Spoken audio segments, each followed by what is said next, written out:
Faut-il investir maintenant dans les mines d'or? C'est la question à laquelle on va tenter de répondre dans cette vidéo. Vous savez sûrement qu'aujourd'hui, l'or est à son plus haut historique.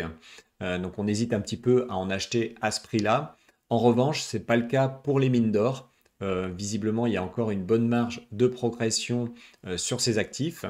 Donc dans cette vidéo, on va essayer de regarder tous les indicateurs qui sont à notre disposition pour analyser le marché de l'or et le marché des mines d'or et comparer ces deux marchés, à la fois en termes de valorisation, de performance.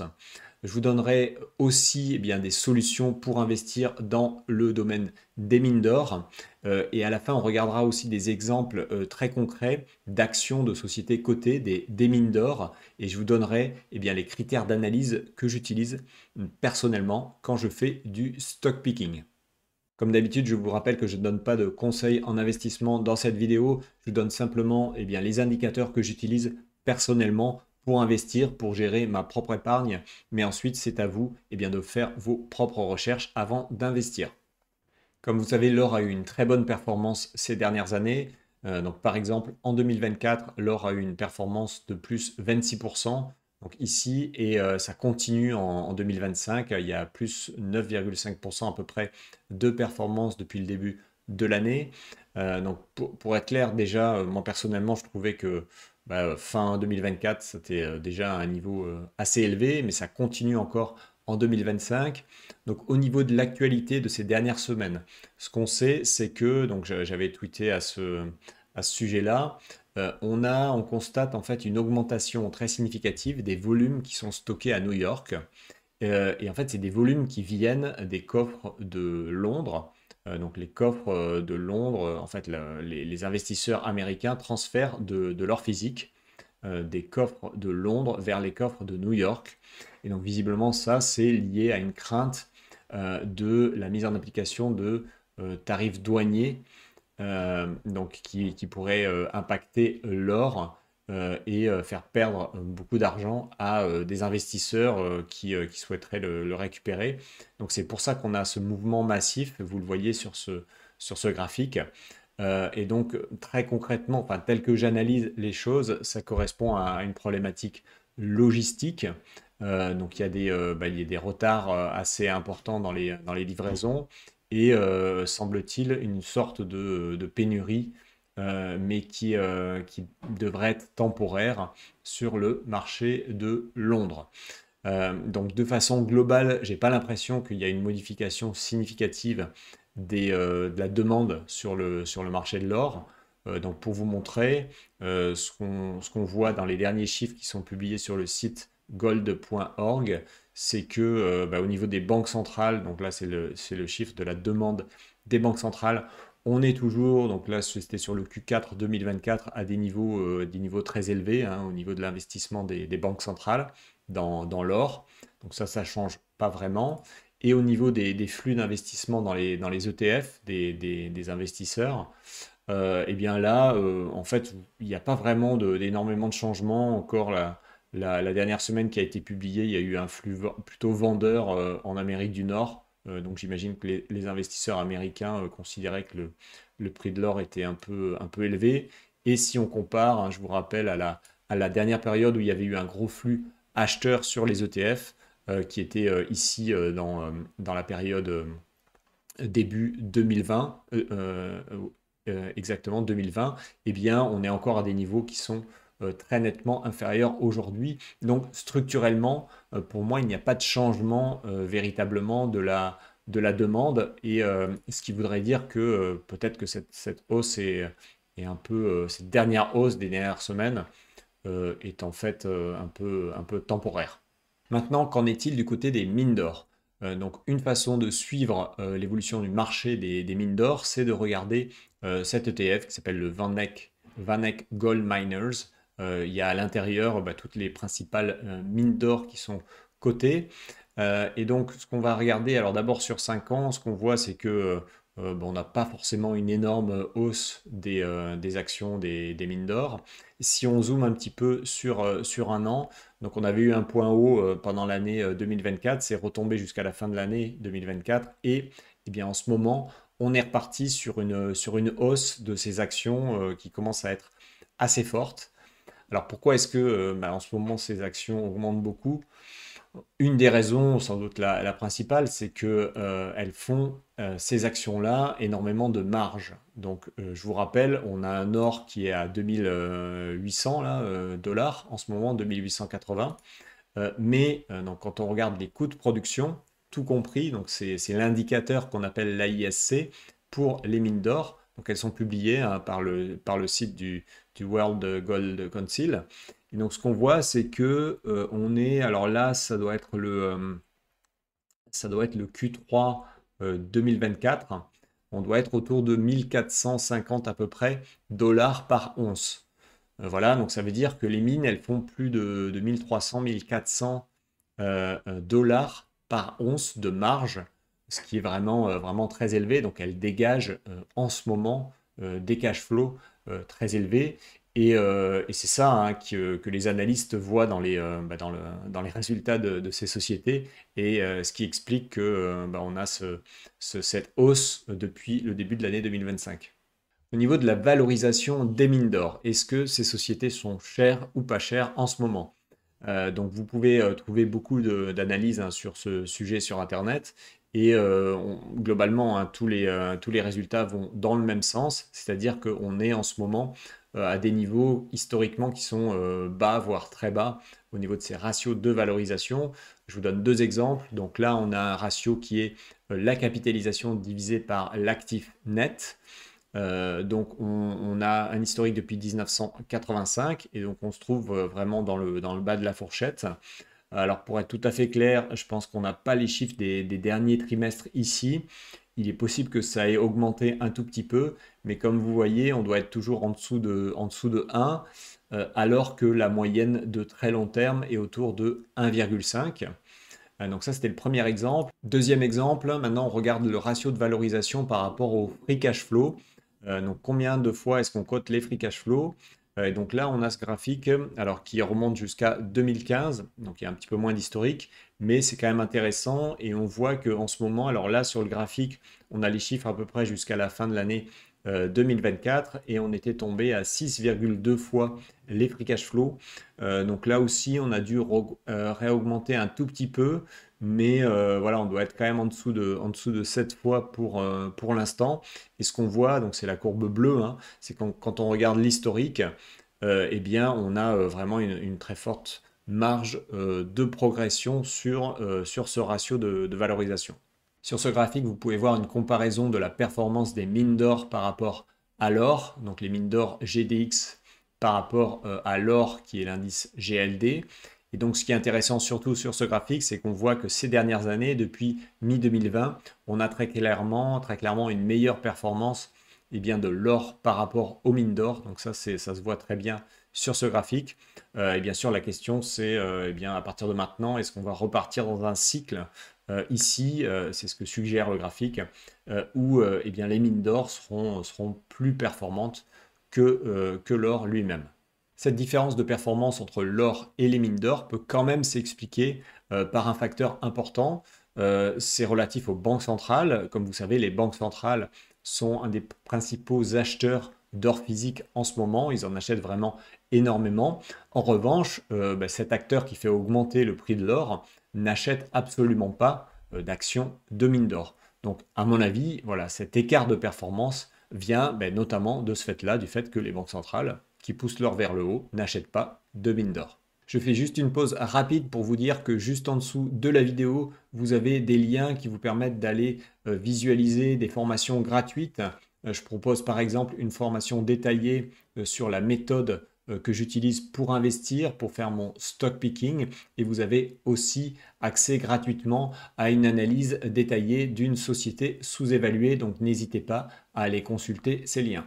Pour savoir si les mines d'or vont continuer à monter, eh bien, à mon avis, la question à laquelle il faut répondre, c'est est-ce qu'on pense que effectivement l'or va continuer à se maintenir à des niveaux très élevés comme c'est le cas aujourd'hui, c'est-à-dire supérieurs à 2500, 2600 dollars l'once.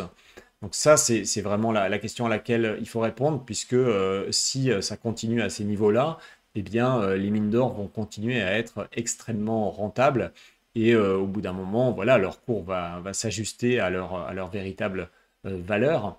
Donc pour répondre à cette question, alors je vous propose par exemple ce graphique que j'ai vu très récemment qui montre l'évolution des différents cycles haussiers de l'or dans l'histoire. Donc il y en a eu un important dans les années 70 ici, ensuite un deuxième cycle haussier dans les années 2000. Et donc ce que dit l'auteur ici de ce graphique, c'est que selon lui, en ce moment, dans le cycle actuel haussier de l'or, en fait, il y a encore plus d'arguments qui plaident en faveur de ce cycle que lors des deux cycles précédents. Donc, par exemple, en ce moment, ben, on est à des niveaux d'endettement des gouvernements qui sont historiquement les plus hauts. On a bien sûr un phénomène de déglobalisation qui fait que ben, il y a beaucoup de pays qui vendent des obligations américaines pour acheter de l'or physique dans leurs réserves. Et on a aussi de moins en moins de découvertes de grands gisements d'or. Donc ça, c'est très clair aussi sur le long terme. On trouve de moins en moins d'or. Donc au global, c'est vrai qu'il y a beaucoup d'arguments eh bien, qui vont dans le sens d'un troisième, on va dire, cycle haussier de longue durée sur l'or qui n'aurait fait que commencer aujourd'hui.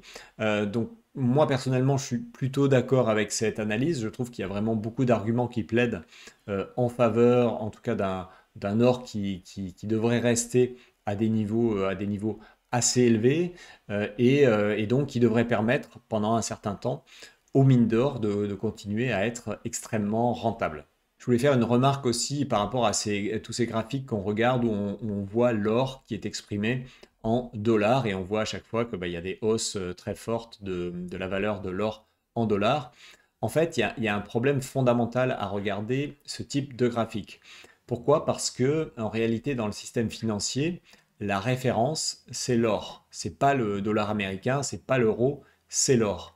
Et donc, ce qui pourrait être pertinent de faire, c'est de regarder l'évolution d'actifs calculés en or. Donc ça a du sens. Mais en fait, essayer de regarder la valeur de l'or en dollars américains pour se demander s'il faut acheter ou vendre, ça, c'est pas très cohérent. Et donc, pour savoir si vous devez acheter ou vendre de l'or, à mon avis, la meilleure méthode, c'est plutôt de regarder, de faire une analyse de son portefeuille, de regarder quel est le poids de l'or dans votre portefeuille et ensuite de faire les ajustements en fonction de ce poids. Donc typiquement, si vous décidez d'avoir 10% d'or dans votre portefeuille, eh bien faites en sorte qu'il représente 10%, vérifiez ça tous les 3 mois et puis ensuite vous pouvez faire des ajustements tous les 3 mois pour vous ramener à 10%. Hein, et c'est la même chose pour les mines d'or. Donc d'habitude, si on a 10% d'or dans son portefeuille et qu'on souhaite avoir aussi des mines d'or, eh bien on va prendre un petit pourcentage de mines d'or. On va être, pour les plus agressifs, ils vont vouloir mettre 4-5% de mines d'or. Pour les moins agressifs, ils vont mettre 0,5 ou 1% de mines d'or. Et ensuite, bah, il faut regarder l'évolution de ce portefeuille à peu près tous les 3 mois et ensuite ben, faire les ajustements pour toujours se ramener au pourcentage que vous souhaitez avoir de cet actif. Si vous souhaitez investir dans les mines d'or, comment faire? Donc il y a 3 solutions globalement. La première solution, c'est la solution de facilité, utiliser un ETF. Donc là, vous avez un exemple, c'est ETF eShares Gold Producer. Donc c'est très simple à acheter, vous allez avoir des frais assez faibles et ça va simplement suivre un indice de mine d'or. Deuxième solution, donc là ça va demander un petit peu plus de travail, c'est de sélectionner un fonds qui investit dans des actions et qui est géré de manière active. Donc là, bah, il va falloir faire quelques recherches pour trouver cet OPCVM en analysant un petit peu les performances passées et en essayant de voir si eh bien, la société de gestion arrive à faire de meilleures performances que l'indice. Troisième solution pour investir, le stock picking. Donc là, vous allez acheter directement des titres de société. Donc là-dessus, j'ai décidé de vous donner les critères que j'utilise personnellement quand je fais du stock picking spécifiquement pour les mines d'or. Et donc, je vous ai fait un comparatif ici entre les 3 principales plus grandes mines d'or au monde. Il s'agit de Newmont, donc Agnico Eagle et Barrick Gold. Donc là, on est vraiment sur des large caps. Pour être clair, aujourd'hui, si vous voulez chercher des valorisations attractives, il vaut mieux aller chercher hein, sur les small et mid cap. Il y en a vraiment beaucoup qui sont disponibles sur le marché, mais le principe d'analyse avec les critères que je vais vous donner maintenant reste exactement le même. Alors, donc c'est des sociétés, donc Newmont est aux États-Unis et les deux autres sont basées au Canada. Donc, ce que je vous ai donné, alors je vais vous donner les éléments les plus importants hein, dans ce tableau. Un des éléments les plus importants, on l'a déjà évoqué, c'est l'AISC. Donc, l'AISC, c'est le coût de production, hein, tout compris, All-in Sustaining Costs, le coût de production par once d'or. D'accord? Donc on sait que la moyenne du marché aujourd'hui est environ alors les derniers chiffres nous disent 1450, peut-être que maintenant on se rapproche des 1500. Donc ça veut dire que Barrick Gold est assez proche hein, de cette moyenne. Agnico Eagle va être le moins cher en termes de coût de production et Newmont est un petit peu au-dessus de la valeur du marché. Donc ça, c'est un élément très important, un critère très important à regarder. Donc toujours, sur une mine d'or, il faut essayer de trouver l'AISC et le comparer eh bien, à la moyenne du marché. Ensuite, donc personnellement, moi je préfère toujours hein, qu'il y ait le moins de dettes possible. Alors souvent, hein, donc là, certains groupes, alors ça doit être le cas de Newmont, font des acquisitions et s'endettent beaucoup pour les financer. Moi personnellement, quand j'investis, je préfère avoir quand même un niveau de dette le plus bas possible. Ensuite, il faut regarder les volumes d'or qui sont produits par la société. Donc, je vous les ai indiqués ici.